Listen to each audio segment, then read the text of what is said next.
dinner rush at the Red Rose Cafe had finally settled into a manageable rhythm when Alina noticed the man in booth 7. He came in every Thursday at 8 o'clock sharp, always alone, always ordering the same thing: veal, marsala, no vegetables, and a glass of Chianti. Tonight felt different. Alina had been waitressing long enough to read people, the nervous first dates. The business deals going south, the married men meeting women who weren't their wives. She'd learned to see everything and say nothing. But the 4 men who'd entered 10 minutes after, Mr. Thursday, and taken the booth directly behind him, set off every alarm bell in her head. Asterisk, she'd seen 3 of them before. They usually came in with him, part of his regular entourage. But tonight, they sat separately, and the way they kept glancing at his back, the way their hands stayed beneath the table, the barely concealed bulges under their jackets. Elena had grown up in this neighborhood. She knew what those signs meant. Asterisk, Mr. Thursday. She'd later learn his name was Vincent Castellano, head of the Castellano family, sat peacefully reading his newspaper, completely unaware. Asterisk, Elena's hands trembled as she refilled water glasses, her mind racing. She could ignore it, should ignore it. People who got involved in these things ended up in the river. But she thought of her own father, how he'd looked when his business partner had betrayed him. The devastation. The broken trust. Asterisk, she made her decision.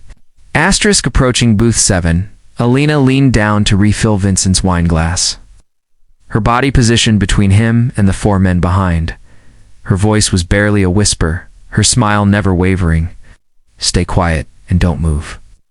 The 4 men behind you, I've seen 3 of them with you before. Tonight they're sitting separately, all armed, hands under the table, pointed at your back. Asterisk, Vincent's eyes flickered, but otherwise he remained perfectly still. A professional. You're certain. Asterisk, I grew up here, I know what I'm seeing. She straightened, speaking in a normal tone. Can I get you anything else, sir? Asterisk, just the check, he said calmly, folding his newspaper.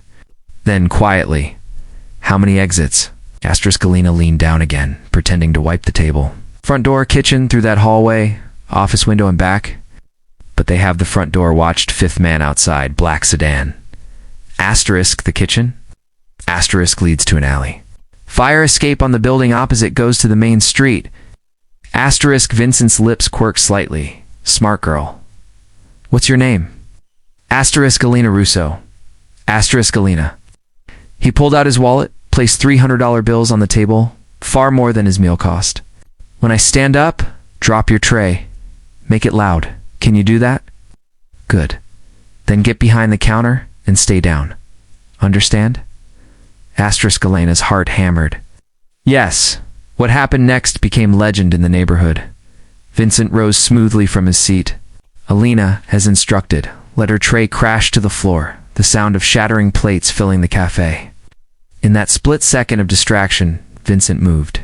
Asterisk, he wasn't a young man anymore, 52. With gray threading his dark hair, but he moved like violence was a language he'd spoken fluently all his life.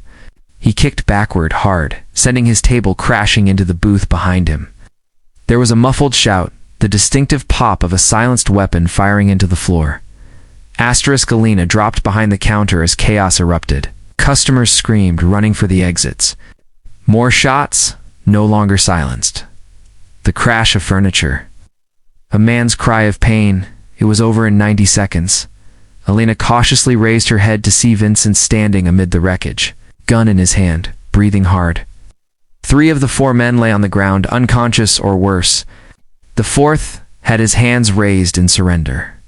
The manager had already called the police, and sirens wailed in the distance. Asterisk, Vincent's eyes found Alina behind the counter. You okay? She nodded, unable to speak. Stay there. Police will want a statement. Tell them the truth. You saw armed men. You warned a customer. You took cover. That's all. He moved toward the kitchen, then paused. Alina Russo, I won't forget what you did tonight. Asterisk. Then he was gone, disappearing into the alley before the police arrived. Asterisk, Alina gave her statement 3 times to the beat cops. To the detectives, to a stern-faced FBI agent who seemed very interested in Mr. Thursday's identity. She told them exactly what Vincent had instructed. She'd noticed armed men, warned a customer, and hidden when the shooting started. She knew nothing else. Asterisk, the cafe closed for a week while the investigation continued. The 4 men were arrested, all members of the Castellano family, as it turned out. They'd been planning to kill Vincent and take over his operations, splitting his territory with a rival family. It would have worked too, if not for a waitress with sharp eyes. Asterisk, when the Red Rose reopened, Alina returned to work nervously, wondering if she'd made a terrible mistake. Getting involved with the Mafia, even to save someone's life, was dangerous. People who knew too much had a way of disappearing. Asterisk, on her first shift back, a man she didn't recognize came in and handed her an envelope. "Mr. Castellano wanted you to have this." He left before she could respond. Asterisk inside was $10,000. In cash and a business card with a single phone number embossed in gold. On the back, in elegant handwriting, "If you ever need anything, VC."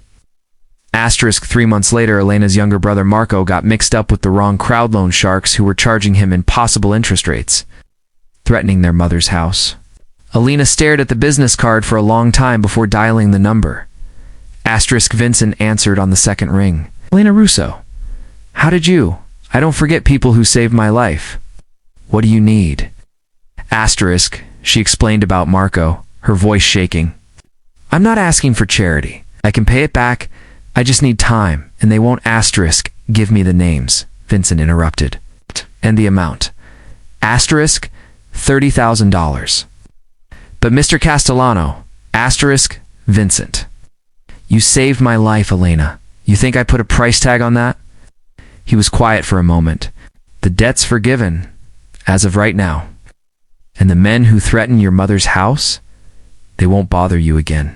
I can't accept you can, and you will. Consider it interest on the debt I owe you." His voice softened. "You showed loyalty to a stranger when you had everything to lose. That's rare. Precious. In my world, we protect people like you." Asterisk Alina felt tears prick her eyes. "Thank you." Asterisk one more thing, Vincent said. "The Red Rose, I understand the owner's thinking of selling. Retiring? Yes, but I can't afford you can now. Consider it an investment opportunity. I'll have my lawyer draw up papers. Fair market price, but with terms you can manage. The neighborhood needs the Red Rose, and the Red Rose needs someone who cares about it. Someone with sharp eyes and good instincts." Asterisk Alina laughed through her tears. "I just serve food." Asterisk. "You did more than that 3 months ago. You saw betrayal coming and chose courage over safety. That's rare, Alina. Don't underestimate it." Asterisk 5 years later, the Red Rose Cafe thrived under Elena's ownership. It became known as neutral ground, a place where deals could be made peacefully, where even rivals could sit at neighboring tables without fear. Everyone knew it was under Vincent Castellano's protection, but more than that, they respected what Alina had built, a place that remembered the old neighborhood values of loyalty and watching out for your own. Asterisk Vincent still came every Thursday at 8 o'clock sharp, still ordered the veal marsala and Chianti. But now he sat at the bar, where Alina could keep an eye on his back. And he was always surrounded by men he trusted, men who'd been thoroughly vetted after the betrayal. Asterisk, "You ever regret it?" he asked her one evening after the dinner rush. "Getting involved?" Asterisk Alina thought about it, refilling his glass. "Sometimes I wonder what would have happened if I'd stayed quiet, stayed safe." Asterisk, "You'd have watched a man die. Could you have lived with that?" Asterisk, "No," she admitted. "I couldn't have."